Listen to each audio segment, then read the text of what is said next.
Andre the Giant Part 2. Okay, where were we? Oh, right. Andre's about to launch his debut feature. After a year of diligently laying a strong foundation, he's ready to do business. But let's back up real quick, because I forgot to mention something important yesterday. While Andre was in production and post, he carved out time for another crucial activity: pre-marketing. Andre's email list had grown to several hundred people on the back of his initial microfilm. But he knew that wouldn't be enough to launch his new feature profitably. Well, that's more than most people have. Don't be so hard on poor Andre. So during production, Andre carves out roughly 30 minutes a day before heading to set.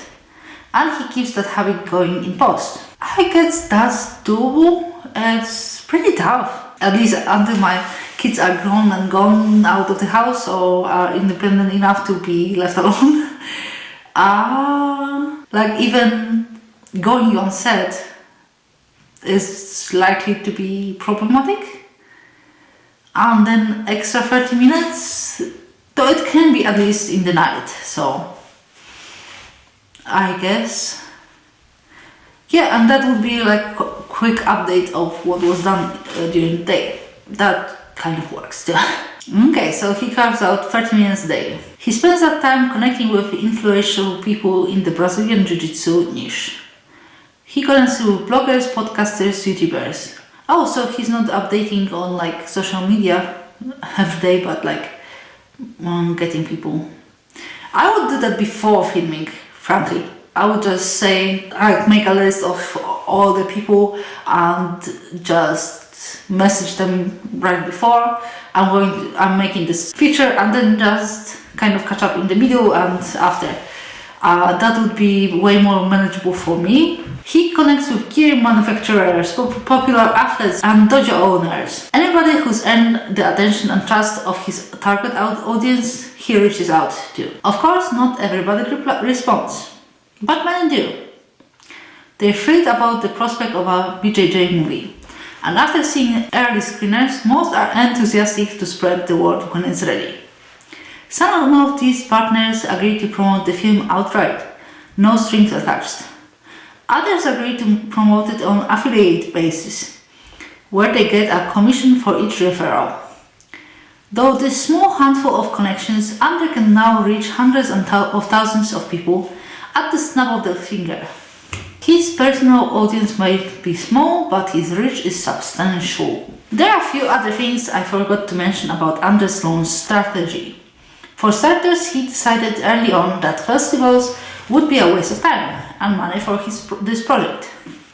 Also, he knows that if this project is a success, he'd love to make a few more BJJ themed projects in the coming years. As a niche he'd come to love being a part of, and a topic he'd love to explore further.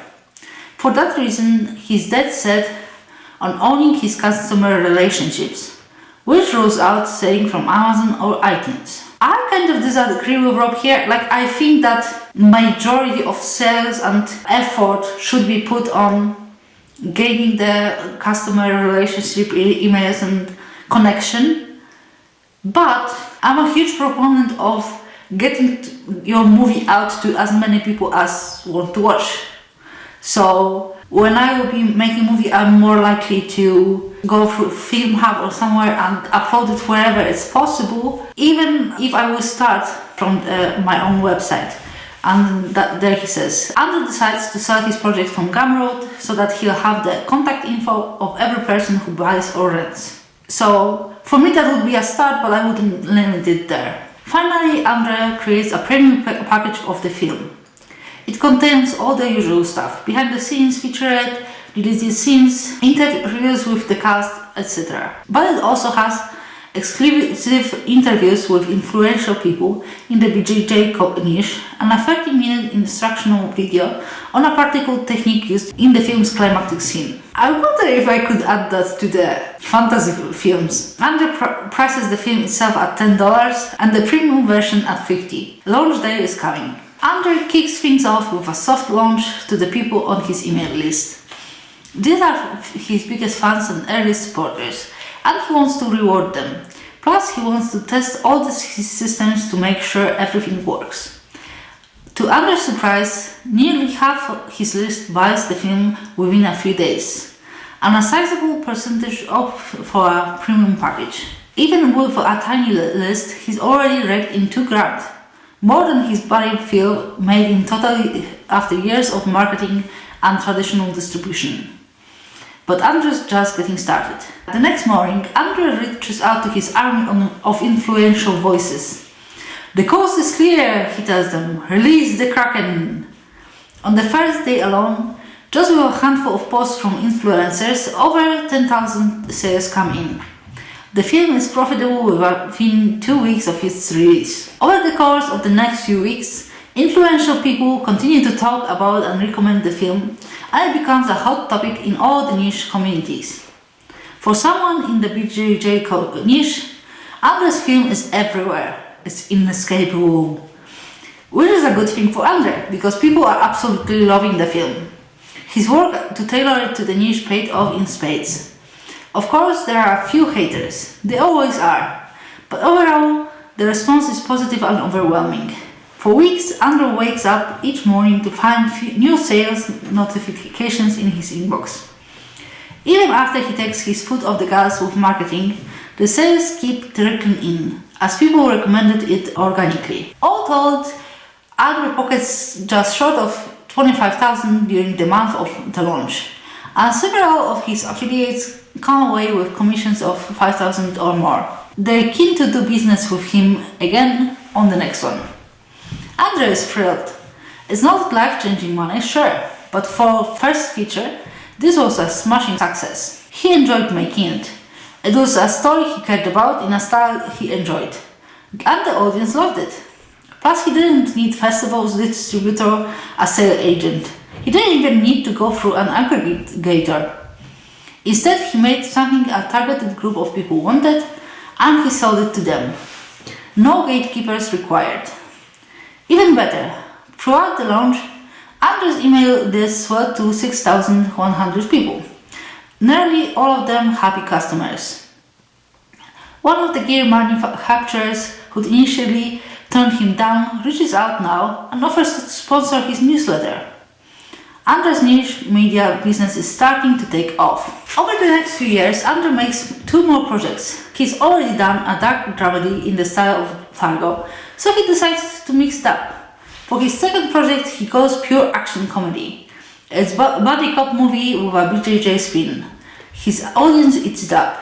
His third project is a radical departure from the previous 2. He crafts a documentary series profiling various people who've been at bad places in life but found strength and community in BJJ.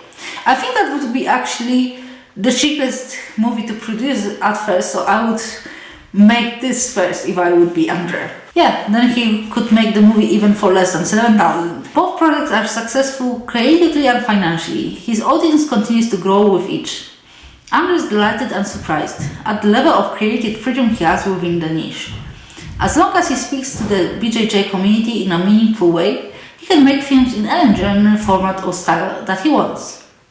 But more than that, Andrew is amazed at all the different ways he can monetize his audience beyond selling films. He's got more newsletter sponsorships, he sells BJJ gear as an affiliate, he partners with someone to produce an online course. He's even made a few promotional videos for companies in the niche and gotten paid well for it. Not to mention that his films and premium packages sell more than over time as the niche itself grows. 5 years after embarking on this journey, Andre is now making a healthy living from his original work. And every year he seems to earn more than the last. For Andre, life is good. Rob, pre-marketing for the win, Hardy. P.S. Now that you've met both Phil and Andre, I'd love to know who you relate to more. Comment below to let me know. We've also laid the groundwork for the exciting stuff coming in indie film Upgraded. Upgraded, not Ungated. I messed up. Well, sorry Rob, I keep butchering the title of the series. Tomorrow we'll take the first meaningful step in the journey that lies ahead. Talk soon. Obviously it will not be tomorrow, but the first Saturday of next month. In the meantime, join me as I'm working on my own projects and I'm having different thoughts and updates and stuff. Thank you for watching. See you next Saturday or the first Saturday of next month if you are here only for the series. Bye!